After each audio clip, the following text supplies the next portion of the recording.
என்னாச்சு? ஒன்றும் இல்லை. நீங்க சாப்பிடுங்க. நீங்க சாப்பிட்டுட்டே இருங்க, நான் இப்ப வந்துடுறேன்.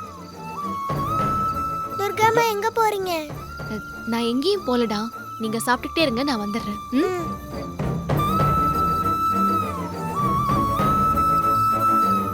என் கணவரை பாம்பு கொத்துற மாதிரி திரும்ப திரும்ப எனக்கு கனவு வந்துட்டே இருக்கு சாமி. எதனால இப்படி அடிக்கடி கனவு வருது? எனக்கு ரொம்ப பயமா இருக்கு. திரும்ப திரும்ப உனக்கு அப்படி ஒரு கனவு வருதுன்னா அந்த பாம்பால உன் கணவருக்கு கண்டிப்பா ஆபத்து இருக்கு.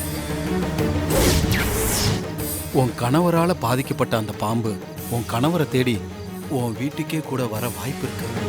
ஐயோ